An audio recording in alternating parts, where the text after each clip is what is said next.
समय की बात है। एक गांव में एक किसान अपने बेटे के साथ रहता था।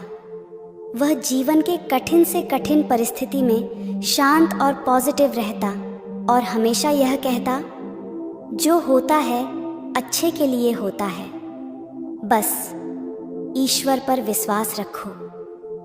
उसके पास एक घोड़ा भी था जिससे वह बहुत प्यार करता था और उस घोड़े को अपनी परिवार का सदस्य मानता था।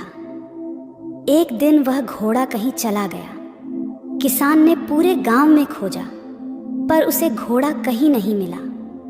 सभी गांव वाले इकट्ठा होकर किसान के पास गए और दुख जताया और सभी ने किसान से कहा, घोड़ा खो गया, यह बहुत बुरा हुआ, आप बहुत बदकिस्मत हो।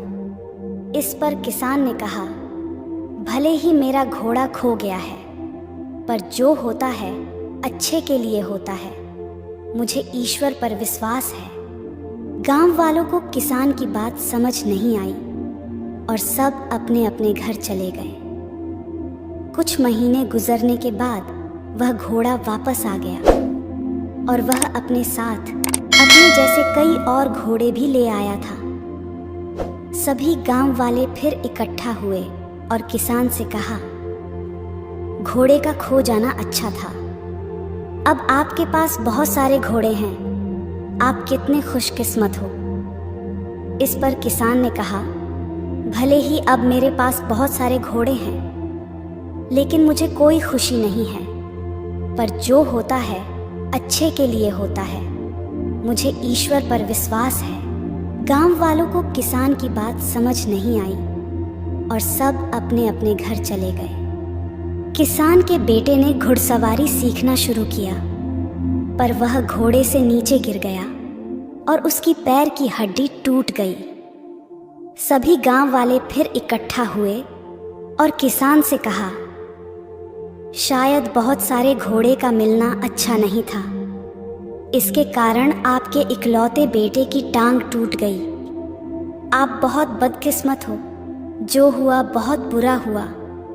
इस पर किसान ने कहा, भले ही मेरे बेटे की टांग टूट गई है, पर जो होता है अच्छे के लिए होता है, मुझे ईश्वर पर विश्वास है। गांव वालों को किसान की बात समझ नहीं आई और सब अपने अपने घर चले गए।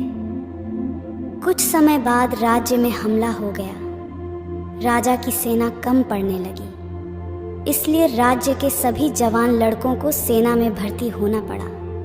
पर उस किसान का बेटा बच गया क्योंकि वह घायल था। सभी गांव वाले फिर इकट्ठा हुए और किसान से कहा, आपके बेटे की टांग टूट गई, इस कारण आपका बेटा युद्ध में जाने से बच गया। आप बहुत खुशकिस्मत हो, पर हम सब बहुत दुखी हैं क्योंकि हमारे बच्चों को युद्ध में जाना पड़ा। अब हमें नहीं पता वो वापस आएंगे भी या नहीं। हमने आपको जीवन के कठिन से कठिन परिस्थिति में भी शांत और पॉजिटिव रहते देखा है, आप ऐसे कैसे कर लेते हैं।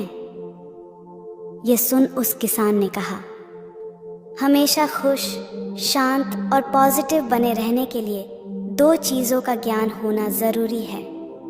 पहला, लोगों की बातों को ज़्यादा ध्यान मत दो, क्योंकि लोगों की बातों को ध्यान देने का मतलब अपने खुशियों की रिमोट कंट्रोल दूसरों के हाथों में देना है। यदि लोग आपकी तारीफ करेंगे तो आप खुश हो जाएंगे और बुराई करेंगे तो आपको गुस्सा आएगा। अगर आप लोगों की बातों पर ध्यान दोगे तो आपका दिमाग अशांत हो जाएगा और आप अपने जीवन के ज़रूरी कामों में ध्यान नहीं दे पाओगे।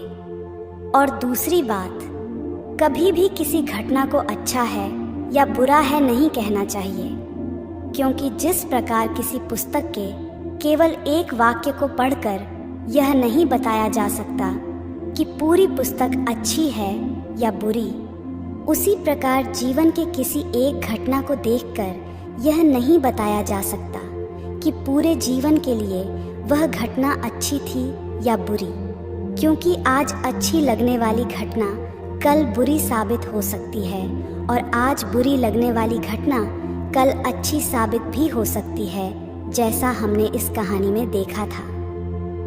घटनाएं आपके हाथों में नहीं हैं, आपके हाथ में केवल आपके कर्म हैं। अतः अपने कर्म और विचारों को अच्छा रखो और घटनाओं को नियति के ऊपर छोड़ दो, क्योंकि जो होता है अच्छे के लिए ही होता है। बस ईश्वर पर विश्वास रखो। आपके आसपास बहुत से दुखी लोग हैं जिन्हें इस वीडियो की ज़रूरत है। कृपया उन्हें यह शेयर कीजिए। आपका एक शेयर किसी की जान बचा सकता है, किसी की ज़िंदगी बदल सकता है। आपको पॉजिटिव बनाए रखने की मेरी इस कोशिश को लाइक करें